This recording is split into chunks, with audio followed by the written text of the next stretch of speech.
جبریل براق لے کے حضور کی خدمت میں حاضر ہوتا ہے۔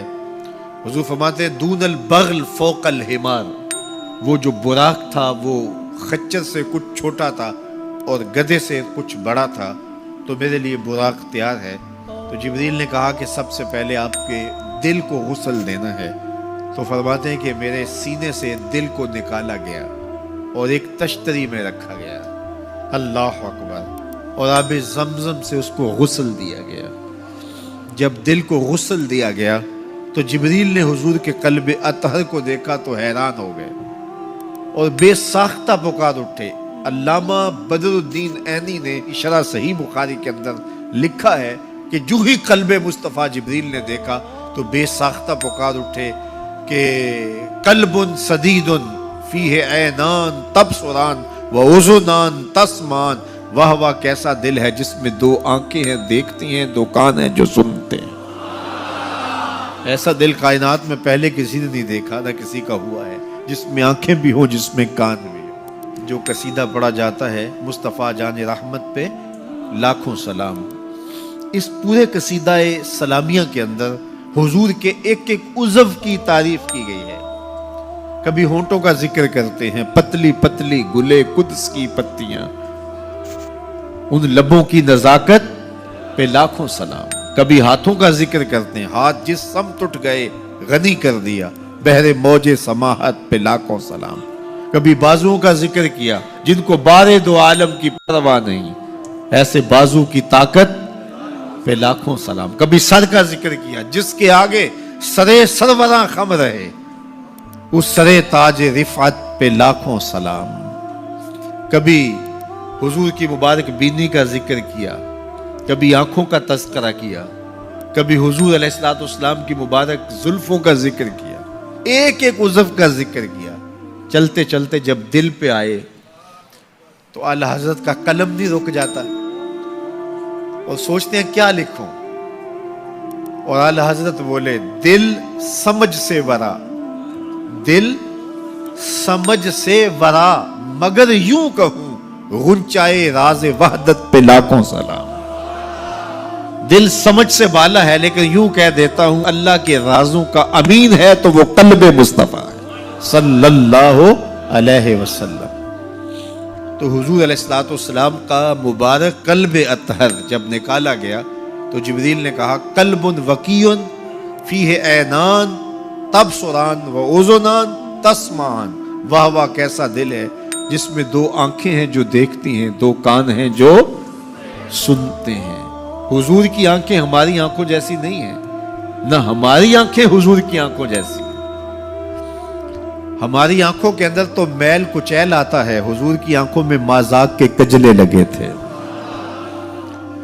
مست آنکھیں رضا مازاق کے کجلے والی، مست آنکھیں رضا مازاق کے کجلے والی، گر میری سمت بھی اٹھیں تو مقدر جاگے، گر میری سمت بھی اٹھیں تو مقدر جاگے۔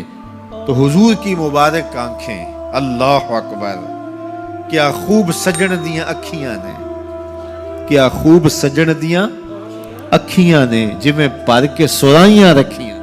سارے نبیوں کی زندگیوں کا مطالعہ کیجئے، ان کو سخت سے سخت، کٹھن سے کٹھن حالات کا مقابلہ کرنا پڑا اور حالات کی سختیاں انہوں نے گوارا کی، لیکن اٹھنے والے قدم پیچھے نہیں ہٹے، وہ آگے ہی بڑھتے چلے گئے اور عظیمتوں کے سفر طے کرتے گئے۔ سب سے زیادہ مشکل اور کٹھن حالات میرے اور آپ کے آقا و مولا حضور نبی رحمت صلی اللہ علیہ وآلہ وسلم کو ملے اور حالات کا جبر حضور کو سہنا پڑا، تلخیاں گوارا کرنی پڑی۔ پیدا ہوئے تو باپ کا سایہ سر پہ نہیں تھا، 6 سال کی عمر تھی کہ ماں انتقال کر گئی۔ حضور نے اعلان نبوت کیا تو اپنے ہی مخالف ہو گئے۔ سب سے پہلا شخص جو کھڑا ہوا اور جس نے بدتمیزی کی وہ رشتے میں سکا چچا لگتا تھا۔ اس کی بیوی سارا دن جا کے جنگل میں کانٹے جمع کرتی تھی، ام جمیل، اور جن راہوں سے حضور نے گزرنا ہوتا ان راہوں میں بکھیر دیتی۔ کہ پاؤں زخمی ہوں گے اور منزل پہ پہنچ نہیں سکیں گے، لیکن میرے حضور گھر سے نکلتے ہیں، ان کانٹوں سے بچ کے گزرتے ہیں اور ان گڑھوں سے بچ کے گزرتے ہیں اور پھر بھی ان تک پہنچ جاتے ہیں۔ کھود لیے گڑھے، بچھا لیے کانٹے، آ گیا ہوں تمہارے پاس پیغام آ کے۔ عقبہ بن ابی معیط حضور کے گلے میں کپڑا ڈال کے تو دیتا ہے، حضور کے گھر کے سامنے کوڑا پھینک جاتے ہیں، اجنیاں حضور علیہ السلام کے بدن میں حالت سجدہ میں ڈال دی جاتی ہیں۔ اور یہ وہی ایام ہیں کہ حضور کا شفیق چچا کفار کی ریشہ دوانیاں بڑھتی ہیں تو بولتے ہیں کل ما اجبتا، میرے بھتیجے جو تمہارے من میں آتا ہے کہو، میں جو ہوں تمہاری پشت پہ کھڑا ہوں میں۔ ان کا بھی انتقال ہو جاتا ہے، جناب ابو طالب بھی انتقال کر جاتے ہیں۔ ایک ایسی ہستی جو حضور پہ جان نچھاور کرتی ہیں اور کوئی بھی تکلیف ہوتی ہے تو حضور ان سے بات کرتے ہیں تو دل کا بوجھ ہلکا ہوتا ہے، وہ ہے زوجہ رسول سیدہ خدیجۃ الکبریٰ رضی اللہ تعالی عنہا۔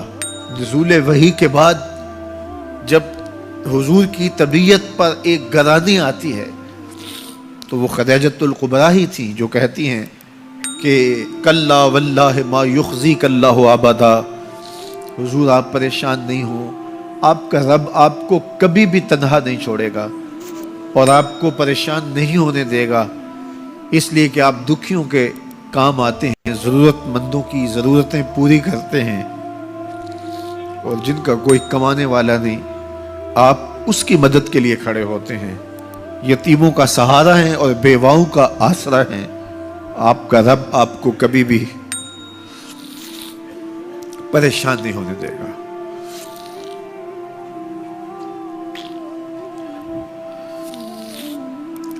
سیدہ خدیجۃ الکبریٰ کا بھی انتقال ہو جاتا ہے، جو ہر مشکل وقت میں ڈھارس بندھاتی تھی، پشت پہ سایہ بن کے نگہبانی کا فریضہ انجام دینے والے چچا بھی انتقال کر جاتے ہیں۔ عقبہ بن ابی معیط کی بدتمیزیاں بڑھ جاتی ہیں، راہوں میں کانٹے بچھتے چلے جاتے ہیں، گڑھے کھودے چلے جاتے ہیں، ادھر حضور کے غلاموں کو پکڑ کے چوراہوں میں لٹا کر کے کوڑے مارے جاتے ہیں، چکیاں پسوائی جاتی ہیں، حضور گزرتے ہیں تو عمار ابن یاسر کے خاندان کے ساتھ تکلیفوں کے پہاڑ ٹوٹے ہوئے ہیں۔ حضرت سمیہ رضی اللہ تعالی عنہا جو حضرت عمار ابن یاسر کی والدہ ہیں، ان کو مکے کے ایک چوک کے اندر ابو جہل نیزہ مار کے شہید کرتا ہے، حضرت یاسر شہید کر دیے گئے، بلال حبشی چکی پیستے ہیں اور بدن میں ان کے میخیں ٹھوکی جاتی ہیں۔ عجیب عالم ہے، اپنے بھی مخالف سکا چچا راستہ روک کے کھڑے ہو جاتا ہے، اوجریاں پھینکی جاتی ہیں، کانٹے بکھیرے جاتے ہیں۔ طائف گئے تو ان کا رویہ اتنا شرمناک اور اتنا دردناک تھا کہ اس کی تلخیاں بھولتی نہیں ہیں۔ اللہ کے محبوب ایک دن حرم میں آئے اور وہیں ام ہانی کے گھر جو حرم کے بالکل قریب تھا رک گئے۔ فرماتے آنا بین النوم والیقظہ، میں نہ تو ابھی سویا تھا نہ ابھی جاگ رہا تھا، میری درمیانی کیفیت تھی۔ تو فرماتے ہیں کہ میں اپنی چچا زاد بہن ام ہانی کے گھر میں تھا کہ جبریل براق لے کے آ گئے اور آ کے سندیسہ دیتے ہیں ان اللہ اشتاق الی لقائک یا رسول اللہ، محبوب زمانے کے دکھوں نے آپ کو گھیر لیا اور تکلیفیں حد سے تجاوز کر گئی ہیں۔ رب کہتا ذرا آؤ نا میں رخ سے نقاب اٹھاؤں اور آپ کو جلوہ کرا کے سارے غم غلط کر دوں اور سارے دکھ دور کر دوں۔ تکلیفیں حد سے بڑھی، اذیتیں زیادہ ہوئیں تو مالک نے کہا محبوب وہ منظر بھی دیکھے کہ طائف کے بازاروں میں لوگ پتھر لیے کھڑے تھے، اب وہ منظر بھی دیکھو، رضوان جنت کے پھول لیے کھڑے ہوں گے، فرشتے قطاروں میں منتظر ہوں گے، وہ پتھر لیے کھڑے ہوں گے، یہ پھولوں کی کلیاں لیے جنت کی حوریں کھڑی ہوں گی، تو حضور کے استقبال کی تیاریاں ہیں. جبریل براق لے کے حضور کی خدمت میں